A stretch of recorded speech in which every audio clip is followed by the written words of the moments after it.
Every empire begins with a weapon. For Rome, it was the sword. For Britain, it was the ship. But for the modern world, it was something far more subtle: credit. In the 1600s, Europe stood at the edge of exhaustion. Wars had drained kingdoms, treasuries lay empty, and gold, the lifeblood of old empires, was vanishing. Then came a radical idea. What if money didn't need to exist to be used? What if a promise, signed, stamped, and trusted, could hold the same power as gold itself? That was the birth of invisible power. Merchants in Amsterdam and London began lending not coins, but confidence. Governments discovered they could fight wars not with treasure, but with debt. And slowly, the true rulers of nations shifted from kings to creditors. This new class of financiers had no armies, no crowns, no flags. Yet their influence reached every throne. When they financed a war, they chose its victor. When they withheld credit, kingdoms collapsed.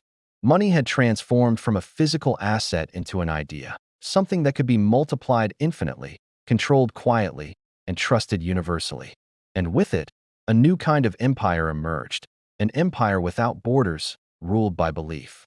Gold could be stolen, land could be conquered, but credit could recreate the world from the shadows. What began as a tool for trade became the invisible architecture of power, a silent revolution where those who understood the mathematics of trust rewired the destiny of civilization. This was the true beginning of the hidden empire, one that didn't need soldiers or slaves, only signatures and faith. Every empire has its architects, the unseen minds who sketch the blueprints of power. For the empire of credit, those architects weren't kings or conquerors, but bankers. In the 18th and 19th centuries, 12 men quietly designed the foundations of the modern financial order, an order not built on land, but on leverage.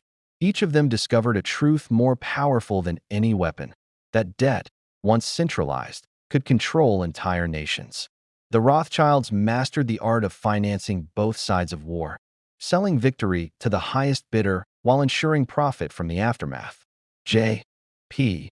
Morgan became America's shadow president, stabilizing markets and governments alike. Paul Warburg brought the idea of a central bank to the United States, a mechanism that could print confidence out of thin air. Montague Norman and Benjamin Strong, allies across oceans, coordinated monetary policy long before globalization had a name. They were not united by country or ideology, but by vision, a vision of a world interconnected through credit, where influence traveled not by armies, but by interest rates. They learned to move silently, behind boardroom doors, through diplomatic cables, and under the cover of economic necessity. Every crash, bailout, and reconstruction was part of a larger design, a pattern of controlled chaos that always ended with the same result: power flowing upward. To the public, they were philanthropists, visionaries, stabilizers of chaos. But to those who understood the numbers, they were something else entirely: the high priests of the new empire, issuing blessings and curses in the language of finance. 12 men, one system, and with every loan, every bond, and every bailout, they rewired the destiny of the modern world. Power once came from land, armies, and gold. But the architects of the New World discovered something far more potent: credit. Unlike gold, it didn't have to exist. It could be created, multiplied, and weaponized. Debt became the invisible thread that tied nations, corporations, and citizens to the same system. When a country borrowed, it surrendered a fraction of its future. When a company took a loan, it pledged its innovation to repayment. And when a person swiped a card, they unknowingly entered the same web that binds empires. This was the brilliance of the mechanism: control without conquest. No need for soldiers when interest rates could conquer minds. No need for chains when obligations could chain economies. Central banks emerged as temples of this belief. They decided how much money existed, who received it, and at what cost.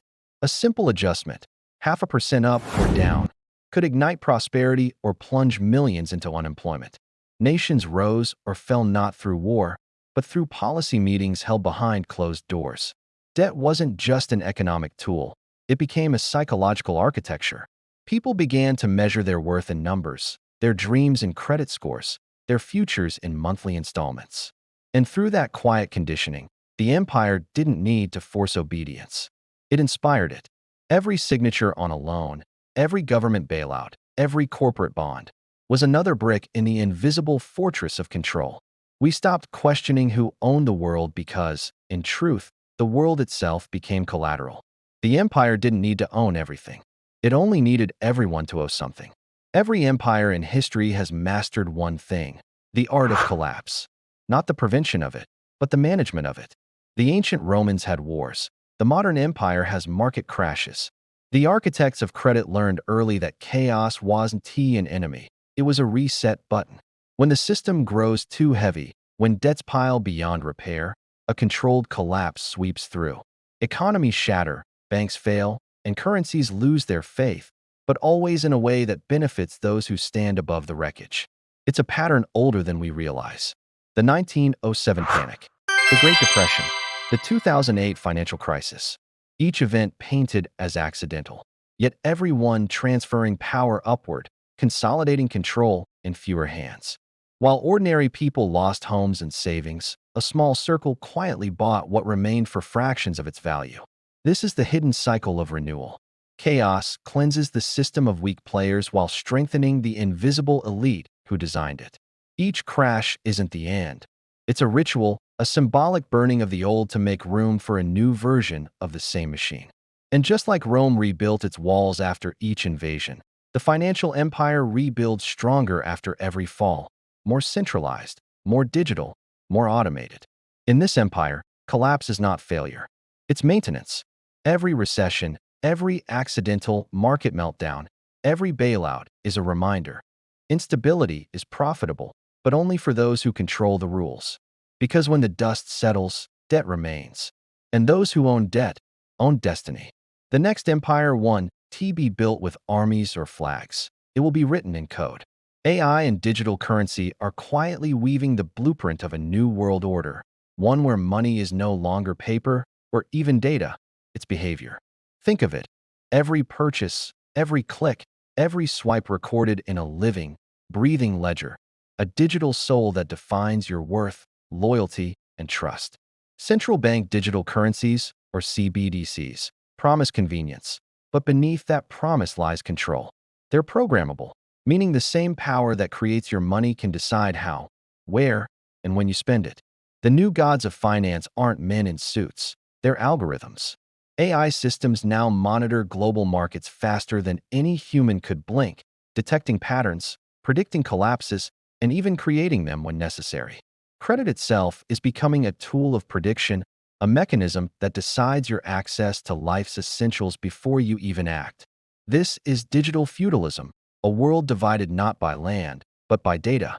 The new lords are corporations and AI entities that own the infrastructure of transaction itself.